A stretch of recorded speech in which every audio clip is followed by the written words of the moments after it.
Aiming. It's the smarter way to shoot.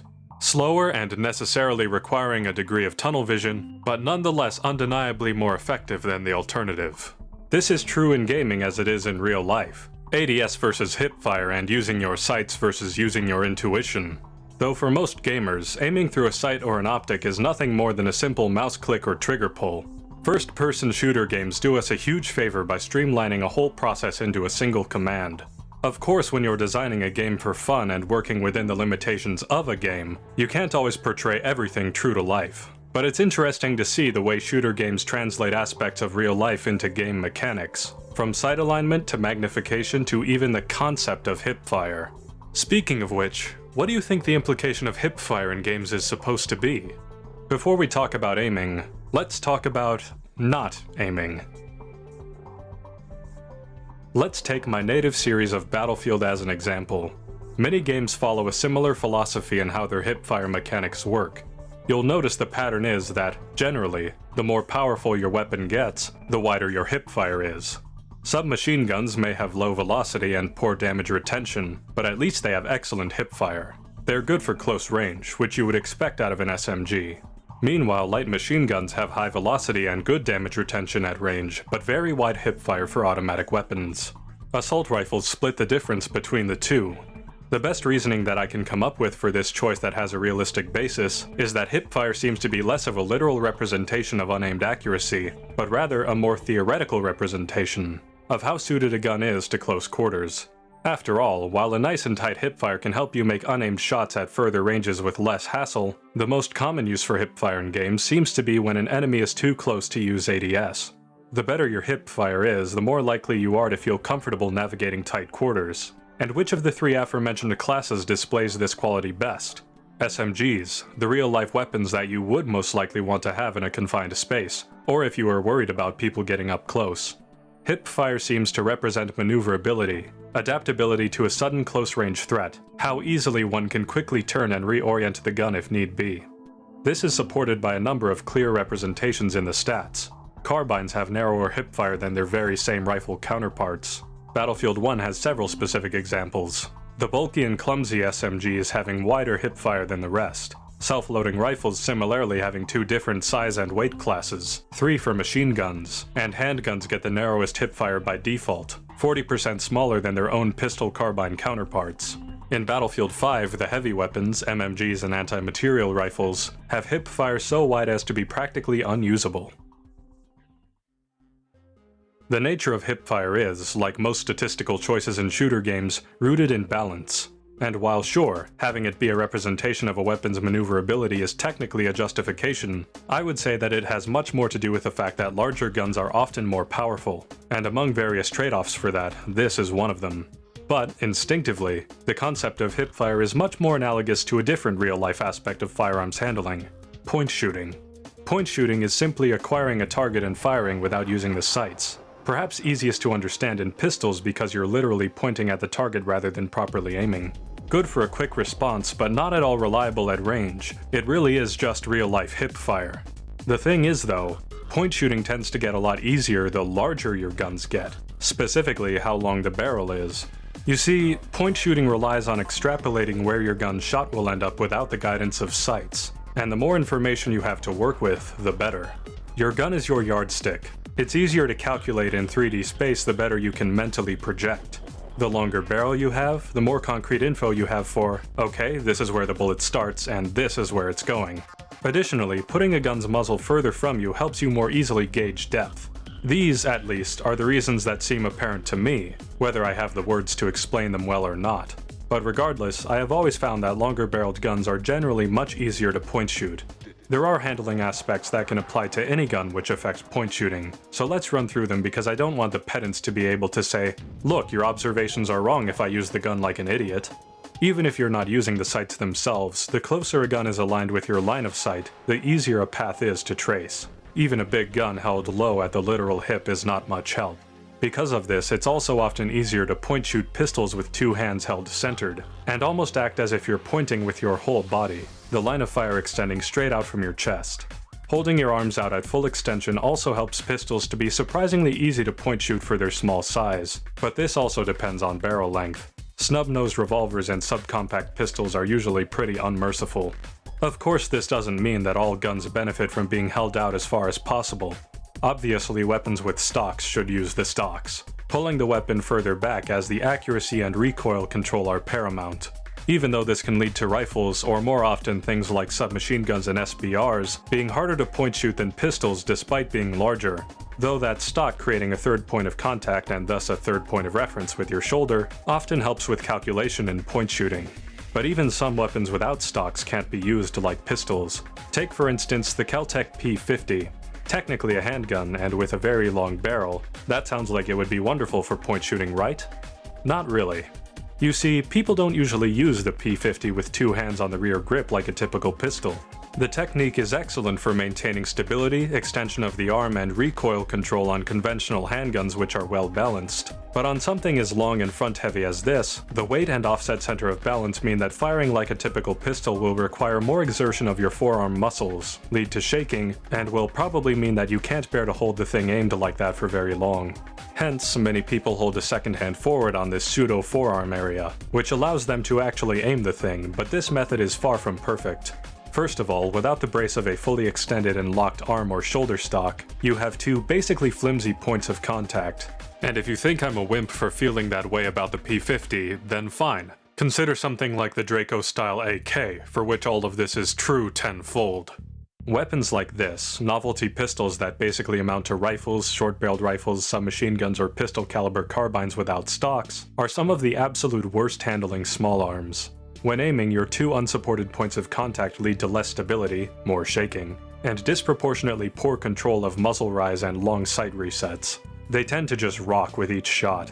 And when it comes to point shooting, you've compromised all advantages. No full extension, shorter barrel, and no stock. In other words, if Hipfire accurately showed how easy it was to land shots without aiming, guns like the PF51, RSC SMG, and Annihilator would be some of the most atrocious. Not to mention, of course, the Perino or M1917 MG, but those have other, literally bigger problems. Moreover, the effect in broad strokes would be in complete contrast to what actually appears in the game. Your carbines would have wider hipfire and your long rifles narrower. But these quote-unquote rules don't paint the whole picture. There are some confounding variables as well, because the efficacy of point shooting is also affected by a few other factors in the design of the gun itself, some intuitive. How far does the barrel sit above your hand? This is called your bore axis. The closer the barrel sits parallel to the top of your grip, the easier it is to use the positioning of your own arm as judgment, as if you're pointing with your finger. There's also another visual factor, aside from the obvious. Can you actually see the barrel and muzzle, or is it obstructed by a bulky receiver, cooling jacket, slide, or anything else? If you can't see the muzzle from behind a MAC-10 for instance, there's a whole lot of the front of the gun and you can't tell which part you should be pointing with. Even a slight miscalculation of where you think the barrel is, a small change to the angle at which you're shooting, causes increasingly wider deviation as ranges get longer. Seeing the barrel itself also helps you recognize its trajectory. The more of the path you see, the easier it is to project its destination.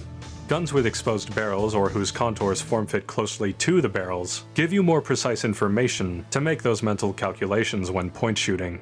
All this is to say, the effectiveness of point shooting can definitely be taken on a case-by-case basis, but broad rules would dictate that it would make more realistic sense for these longer-barreled firearms in-game to have narrower hipfire values. It is easier to know where your shot will go without aiming.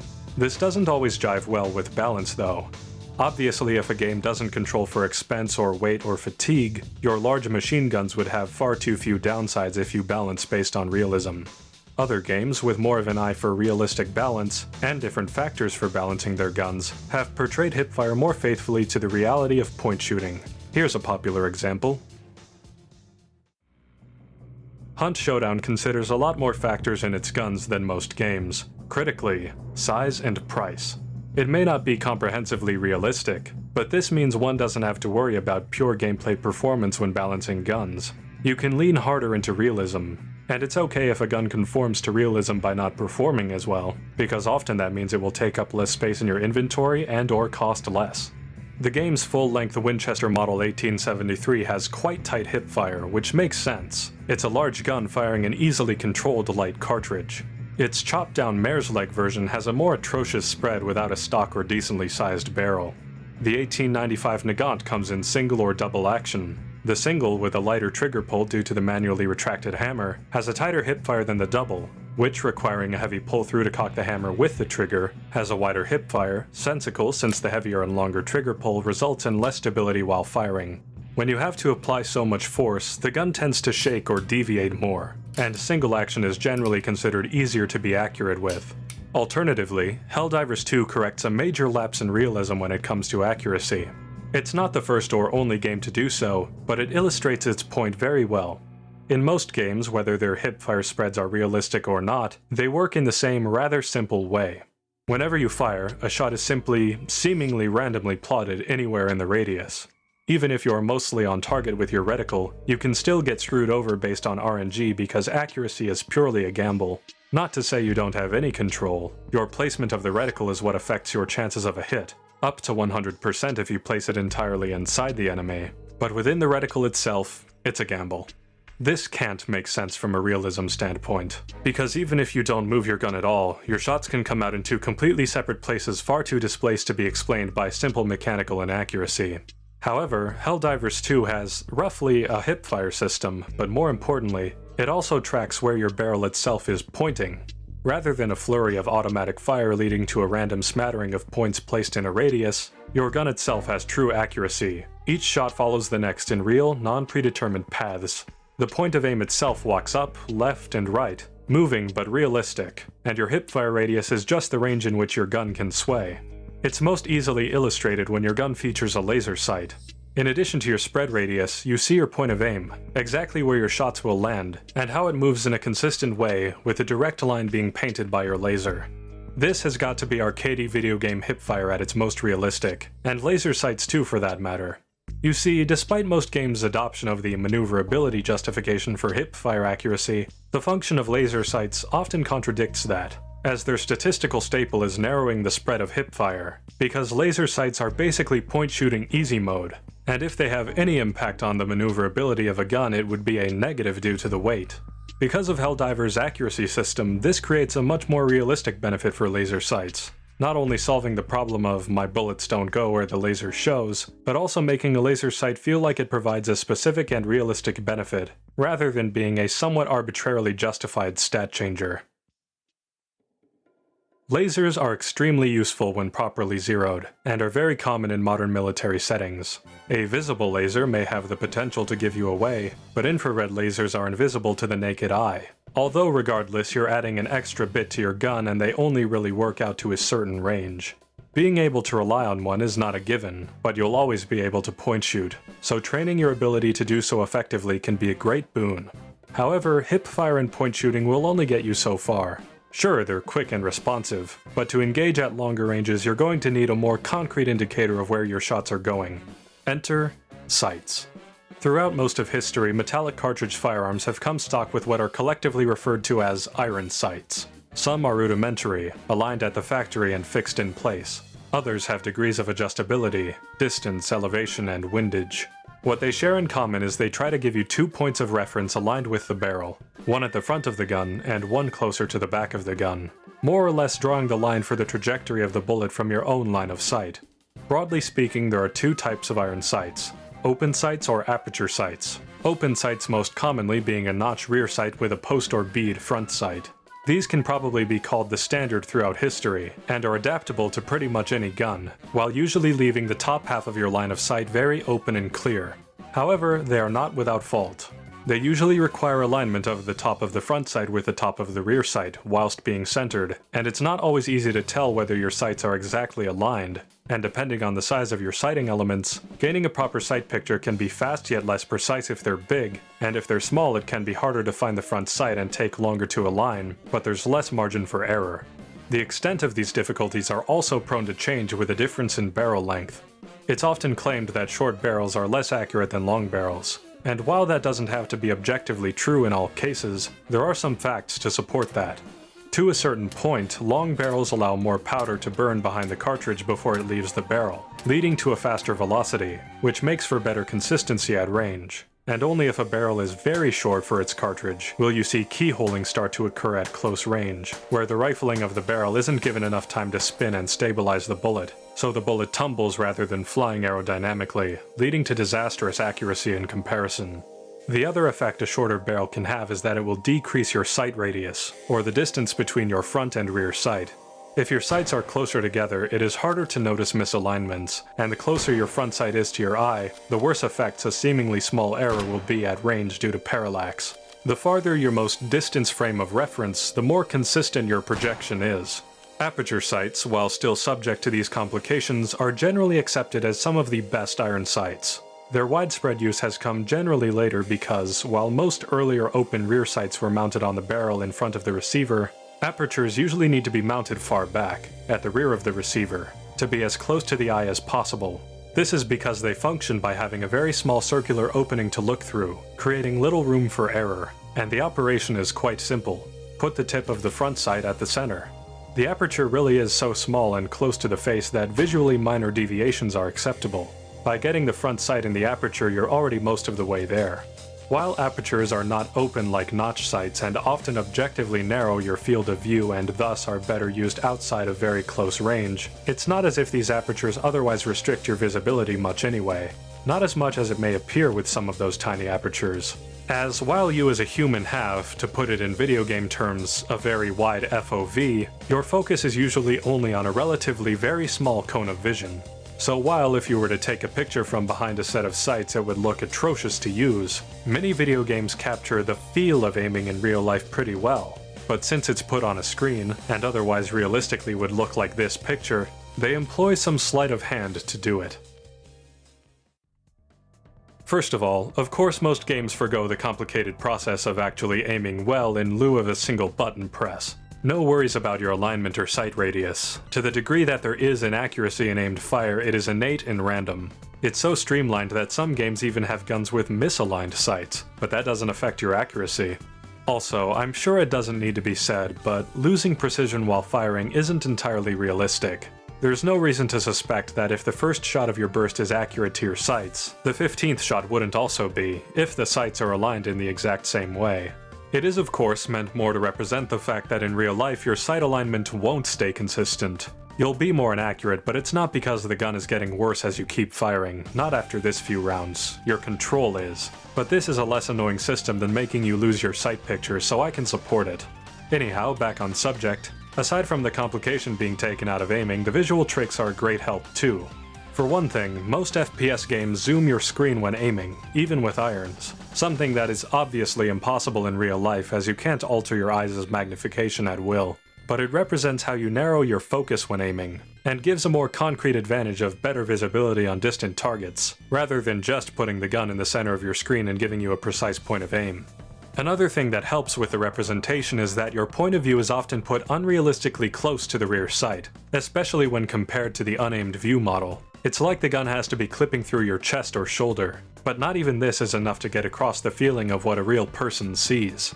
That's why you'll often notice in many games, rear sights are widened compared to their real-life counterparts. Take Battlefield 5's M1 Garand for instance. In reality, the aperture ring is thick with only a small opening to look through. In Battlefield 5, the aperture is more like a ghost ring sight, a type of iron sight similar to an aperture sight, but with a wide and thin ring. Often meant for guns that cannot mount their rear sights as far back and or being very fast for target acquisition while leaving lots of visibility, but not being as easy to use with precision. Indeed, ghost rings are very common for shotguns. On the Garand, a sight ring this far back with that wide an opening would not lend itself to this weapon's purpose, but that is how they more closely communicate the feeling of aiming with its aperture in real life. Often this sort of thing is also done for convenience. The rear sight of the P08 has been transformed from a notch into a trench, nearly impossible to use well in real life. It's just a couple wings of metal at the rear of the gun that you probably wouldn't think to try aiming with. But since the game does perfect alignment for you, this wider window gives you more visibility around your point of aim, rather than forcing you to basically try to put the center of the top of a rectangle on someone. And so it goes with several guns across all manner of FPS games. These principles carry over to modern-era games. Open sights remain on pistols, AKs, and many others. And even in the realm of guns that elect to have rails rather than any innate sight system, apertures are a popular pick for irons. With a rail going all the way to the back of the receiver, why not? But often these are nothing but backups, because if you've gotten to the point of using a rail-covered gun, you've probably already realized the near-objective advantages of using non-iron sight optics.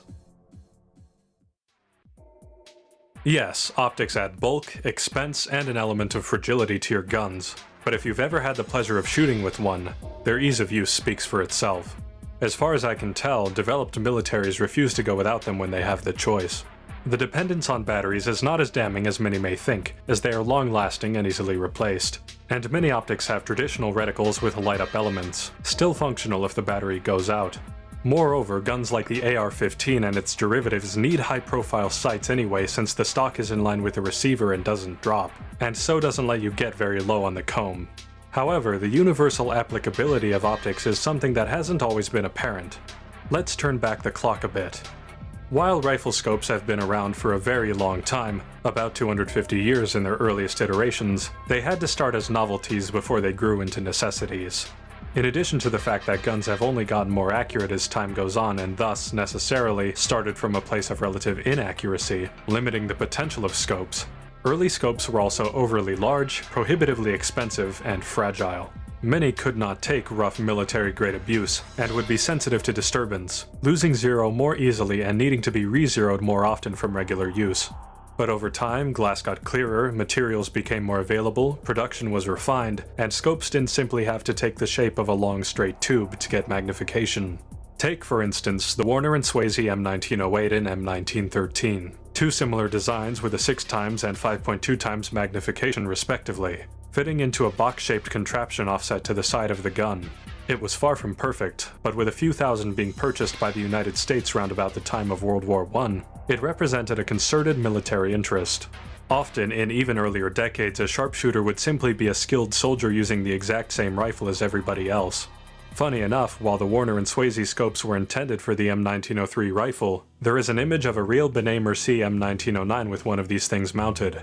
Some other offbeat optics that we get to see in Battlefield 1 are the German ZF-12 telescopic sight. With the 2.5 power magnification, it was made for the Maxim-derived MG08 machine gun. There's also the Gibbs magnifying sight, or an exaggerated representation of it. Called an optical sight in this game, it can represent a few similar items of the time as well. Laddie, Neal, and Martin Galilean sights, tubeless optics. While they offered a bit of magnification, it was not to the same extent a scope could offer, and it still essentially functioned as an iron sight, since the aiming point was put on the glass of the front sight and needed to be lined up with the rear. At least it created a clear picture.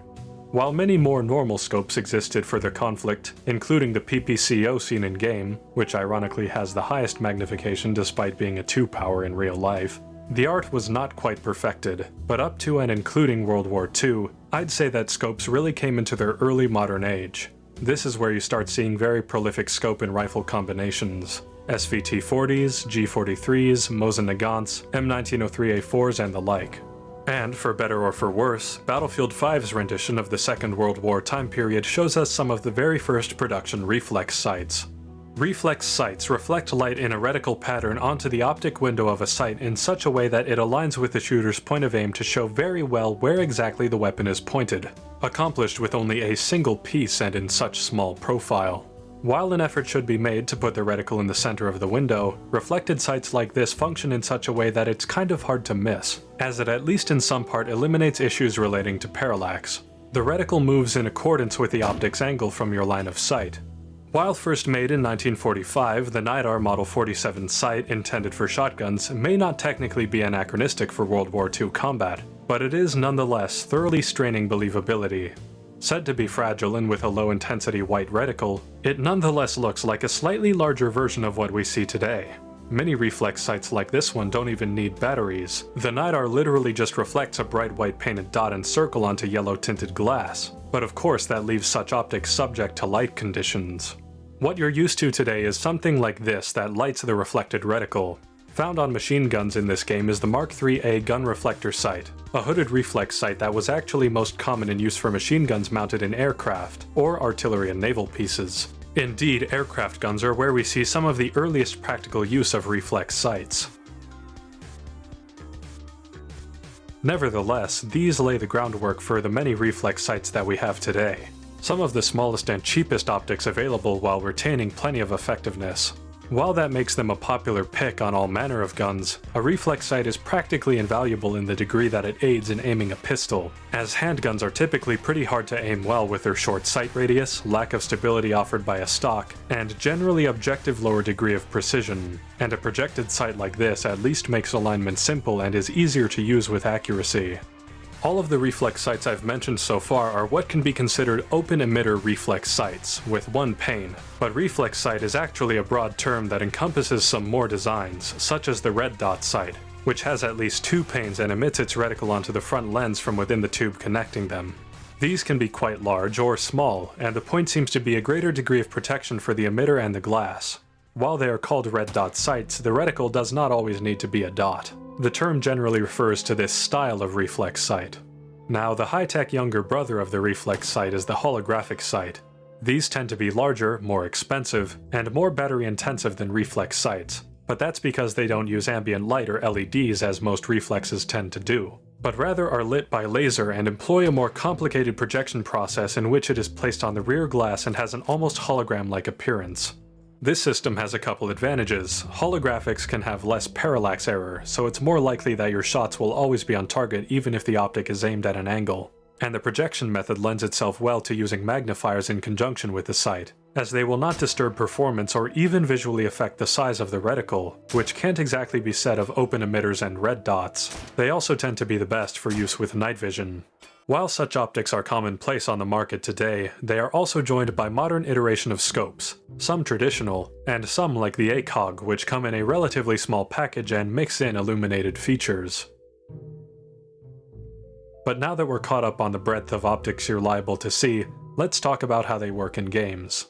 It's sensible for the reflex and red dot sights to function like irons. They don't provide magnification, and the problems they solve, like manual alignment, don't really come into play in FPSs. For the most part, they serve to give you a clear and open sight picture. A true-to-life advantage almost as great in games as it is in reality. However, in Battlefield and other series like it, magnified optics are not treated much differently. Coming back to a point I made earlier, the point of view of the player itself is zoomed and brought unrealistically close to the sight compared to the view model on iron sights and unmagnified optics, to illustrate how well a real person might perceive the sight picture with your narrow visual focus. Magnified optics just do the same thing. More. They don't just magnify what's inside the scope. The player view zooms in on everything. In real life, you're seeing the scope window and everything else outside it at completely different levels. Instead, many shooter games strike some balance between just magnifying everything else, but also bringing you closer to the optic above the gun, resulting in smaller optic windows having even bigger openings when zoomed. Although this is all of course for gameplay reasons, the more you zoom, the more a wide open optic becomes necessary. And I'm sure it's easier to implement it this way rather than seeing an actual difference between your scope and peripheral vision. However, it makes for a funny effect when I'm using this hybrid optic to switch magnifications and literally nothing but the camera zoom changes between 1.5 times and 4 times. The view model and the optic window remain completely the same. Another quirk is how games feature bullet drop compensators or BDCs on their scopes, which are meant to help you gauge quite easily how high to aim a rifle in order to manually correct for bullet drop. They'll tell you where to aim at a target hundreds of meters out. An excellent working example of this can be found on Battlefield 2042's superbly accurate M5 recoilless rifle. Thing is though, scopes with BDCs are often calibrated for a specific gun or specific range of gun, as your velocity and aerodynamics change with different guns and cartridges, thus does your bullet drop at a set range. That creates a problem when games have scopes with BDCs that can be used on several different guns, or even the same gun modified to have a higher or lower velocity, all while the reticle of the scope remains the same. As always, there are exceptions to this rule, and games which depict magnified sights more realistically should be admired for that. But regardless, for a game they do exactly what they should, give you a closer look at distant targets with a clear sight picture. No need to make it any more complicated than that if you just want to communicate that real-life property through gameplay. For all of the advantages that optics may offer, they suffer from the same complication that all sights do. Your line of sight, as implied by the name, travels in a straight line. Bullets, despite their best efforts, do not. Most games handily solve this problem by simply having the projectile come from your line of sight and completely parallel with it, rather than coming from the actual barrel. And oh how nice that would be. But let's explore why games choose to make that choice in the first place. The alignment of a scope's point of aim with where your bullet actually goes is not exactly a simple process. Before you can simply fire whatever sighting setup you're using, you have to make sure that it is properly sighted to some degree.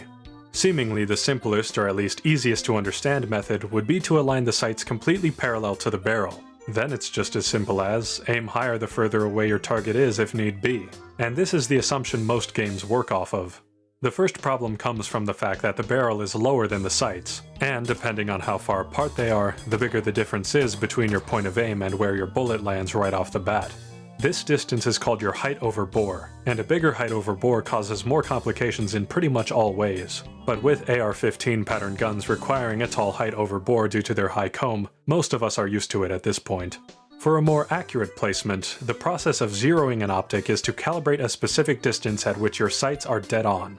This inevitably requires you to align your optics not parallel with the barrel, but rather downward. The line of sight and the path of the bullet need to intersect, which inevitably means that there's going to be a range at which the bullet impacts above your point of aim as well as a range where it impacts below. For some guns it's customary to set the zero at a range for which a close range impact and long range impact are both accounted.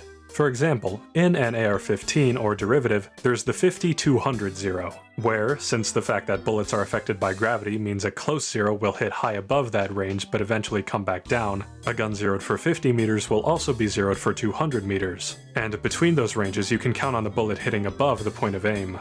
Anyhow, as I'm sure you can intuit, the larger your height over bore, the more extreme the angle of your optic has to be in order to hit zero at the same range as a low height over bore gun. At least it's not like the old days where scopes set to the side were common, leading to 2 axes of offset.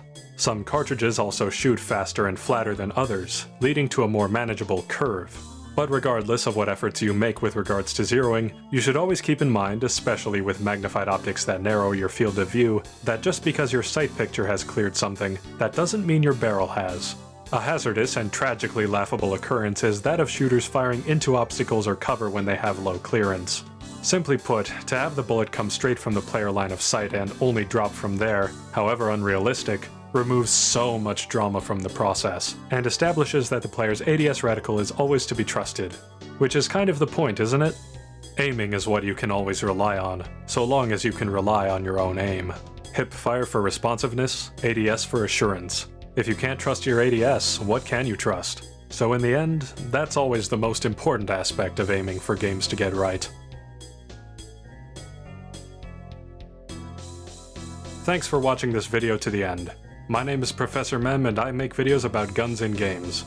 My endeavors are supported by my lovely patrons Moonvive, Jason, Lost Gerbil, Venk, Patrick Maurizi, Locked In, Rin, Tai Long, Ninja OXZ, 2000, Jackie Seifert, Bara, and Evan Phillips. Consider joining for early access to videos, bonus materials, personalized voice notes, or if you just want to help support my work. I appreciate your viewership, and I hope I was able to illustrate a point or help you learn something with this video. Thanks again, and have a good one.